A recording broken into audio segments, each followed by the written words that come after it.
gloves have come off in an ongoing lawsuit filed recently against Garth Brooks, as the accuser's attorneys say they're going to be seeking maximum sanctions against Garth following an updated, amended complaint filed on Tuesday by Garth's legal team that names the accuser in the suit, something her legal team is outraged by. Here's what we know. Things continue to escalate in the ongoing legal battle in the lawsuit filed against Garth Brooks last week by a former hairstylist and makeup artist who worked for his wife Trisha Yearwood for many years, beginning in 1999. And she later began working for Garth in 2017. Garth has vehemently denied the allegations against him, and his family is standing by him. For his part, Garth maintains he's the victim of a shakedown, releasing a strongly worded denial, writing, "For the last 2 months, I have been hassled to no end with threats, lies, and tragic tales of what my future would be if I did not write a check for many millions of dollars. It's been like having a loaded gun waved in my face. Hush money, no matter how much or how little, is still hush money. In my mind, that means I am admitting to behavior I am incapable of. Ugly acts no human should ever do to another. We filed suit against this person nearly a month ago to speak out against extortion and defamation of character. We filed it anonymously for the sake of families on both sides." He said, "I want to play music tonight. I want to continue our good deeds going forward. It breaks my heart these wonderful things are in question now. I trust the system. I do not fear the truth, and I am not the man they have painted me to be." The accusations allege that the makeup artist accompanied Garth on his private jet from Nashville to LA to a special appearance in May of 2019. She says she thought something may be off when she boarded the plane and alleges that it was only her and Garth traveling together without the usual entourage. Later, she claims when they arrived at the hotel in Los Angeles, Garth booked only one room for both of them to share. She alleges she asked for her own room, but Garth denied. It was later in that hotel room that she alleges that Garth appeared nude in the doorway, physically overpowered her and dragged her into another room, and allegedly sexually assaulted her. After the alleged assault, the woman contends she still did Garth's makeup. She said she was undergoing financial hardship at the time and needed the money. Her lawyers allege that the image Garth presents in public is very different from the person in private.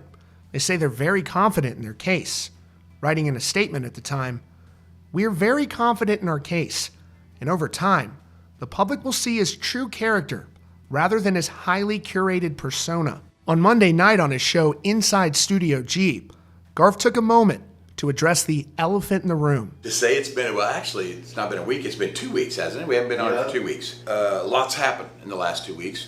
Let's address the elephant in the room, shall we? This thing is on. It's going to happen, and people are telling me it could be up to 2 years, okay? So my suggestion is we all take a deep breath. We all just kind of settle in, and let's hold hands and take the trip together. Okay? Because it is something that you cannot talk about. It's not, that's all we can say about it. So for those who joined us tonight to hear about that, I bid you a wonderful rest of your night, because that's the last we can say about it. And for those people that want to stick around, holy cow, people. And now, the attorneys representing the Jane Roe accuser are lashing out at Garth Brooks after, on Tuesday, an amended complaint was filed in court, with Garth revealing the identity of the accuser. Garth also provided new details surrounding the allegations in that filing. Garth alleges he was approached by the woman back in July, demanding a multi-million-dollar payment or else she would go forward with the allegations. In the amended complaint filed on Tuesday against the accuser, it says the woman is a Mississippi resident who previously worked for him as an independent contractor for about 15 years. He says he tried to help her financially out of, quote, loyalty, friendship, and a desire to improve her condition when she moved to Tennessee in May of 2020. But over time, he alleged that her demands for financial assistance only went up. She wanted a full salary and medical benefits. It says, when Brooks advised he could not agree to defendant's demands, she responded with false and outrageous allegations of sexual misconduct she claims occurred years ago. Attorneys representing the accuser lashed out at Garth, writing, Garth Brooks just revealed his true self. Out of spite and to punish, he publicly named a rape victim.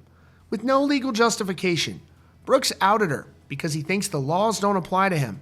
On behalf of our client, we will be moving for maximum sanctions against him immediately. And amid the whirlwind legal fight, his wife Trisha Yearwood broke her silence on social media, sharing a photo of her and her husband performing on stage with a simple caption, writing, "Love one another." Now, Garth Brooks has vehemently denied these allegations. He maintains his innocence, and there are even sources connected to Garth and stories that have said that this seems very out of character for him, so there seems a long way to go, but Garth is definitely standing up in this situation and strongly defending himself. And of course, you have the accuser saying that they're maintaining their story, and her legal team says that they are confident. So it seems like there's a long way out, as Garth said to his fans, for this situation to continue to play out. But as of now, it seems like a pretty contentious legal suit.